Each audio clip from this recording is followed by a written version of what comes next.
comentário à época na Jovem Pan, o primeiro comentário foi o único comentário que eu me arrependo integralmente de ter feito. Porque, olha só, até a gente, que entre aspas é conservador, é de direita, é levado pelas circunstâncias. Quando eu vi o caso, a matéria abjeta da Piauí, que dizia que o Márcio Smelling tinha abusado e assediado sexualmente mais de uma dezena de atrizes, 7, na verdade, 7 atrizes, eu falei, não é possível que todas elas estejam mentindo em uníssono. Às vezes não é nem mentira. Às vezes, quando você tem um grupo de pessoas que se sentem assediadas por um discurso que fala, olha, um olhar é um assédio, um toque é um assédio, uma aproximação ou um convite reiterado para jantar é um assédio. Aí, se tudo vira abuso, você se sente abusada. E aí, se você tem um caráter não muito ilibado, você se sente na posição de poder esmagar o chefe que não te deu o emprego. Agora, a situação está cada vez pior, porque os depoimentos, as investigações levam a crer que todas essas mulheres possivelmente tenham tido relações consensuais com o Márcio Smelling. Pode ser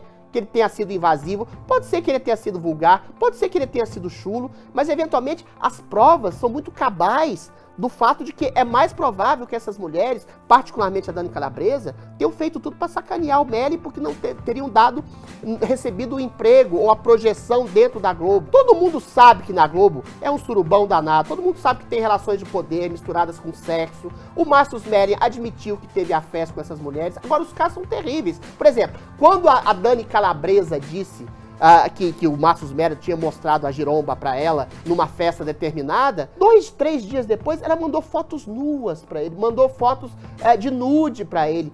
Uma atriz amiga dela falou que, eventualmente, ela e a amiga dela ficaram com o Márcio Smelling. O Márcio Smelling teria ficado com outras mulheres.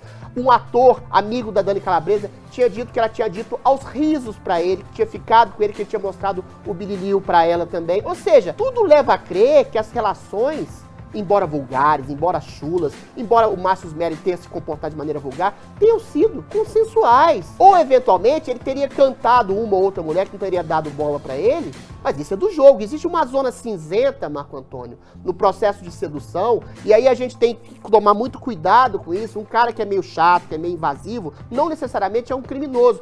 Quando tem relações de poder, aí fica mais cinzento ainda, que pode ter relação de interesse, de cálculo, de projeção de carreira, o cara que a menina ficar ressentido com o cara que não deu o devido emprego que ela gostaria, a devida atenção que ela gostaria, aí o cara fica com outra atriz, fica com outra mulher, porque o poder na Globo ou em qualquer empresa de comunicação que tem uma vasta reverberação no público, gera esse tipo de poder no cara. O cara pode ficar com várias mulheres, algumas mulheres podem se sentir atraídas por ele, ou eventualmente o cara insiste em sair com elas, às vezes elas aceitam, às vezes elas não. Ou seja, essas zonas de cinzenta se colocam em qualquer processo de sedução onde há poder. Agora, quando entra o feminismo histérico de achar que toda mulher que se coloca no lugar de vítima é potencialmente abusada, e o que aconteceu nesse caso? O Márcio Smelling perdeu o emprego.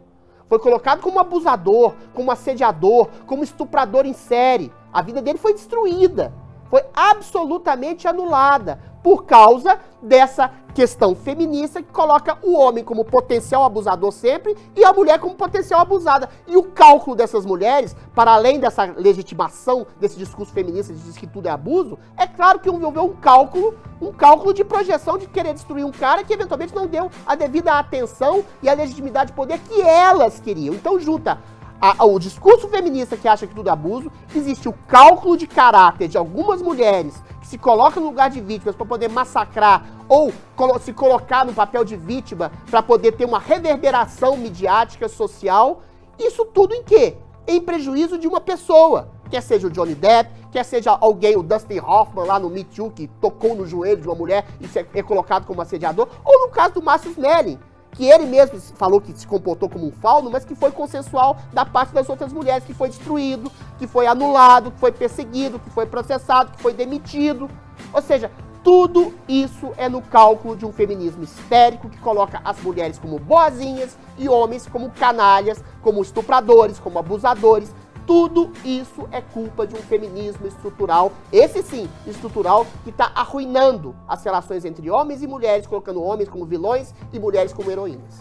A Globo admitiu que Márcio Smelling é inocente e que ele foi caluniado. Sim. O que vai acontecer? Só por que tá acontecendo agora? A Dani Calabresa tem programa na Rede Globo. Exato. Se Márcio Smelling foi caluniado, injuriado, difamado Ela vai perder o programa. pela Dani Calabresa e por essas outras mulheres, Ela tem que o perder. que vai acontecer com essas outras Ela mulheres? tem que A indenizá-lo. primeira coisa é deviam ser processadas e se a Globo tivesse algum brilho e caráter, Tira da programação. tirar essa mulher imediatamente do quadro dos seus funcionários e tirar o programa dela. Senão vai ficar uma coisa muito esquisita. E Uma mulher que aqui- é caluniadora, É. tem todo o mérito de um programa, tem todas as luzes da mídia em torno dela, porque o Márcio Smelling já foi destruída a carreira dele. Sim. Fama de abusador, de estuprador, de caluniador, ou seja, a Dani Calabresa vai continuar linda, leve e solta dentro das hostes da Rede Globo? Essa é a pergunta que eu faço. E essa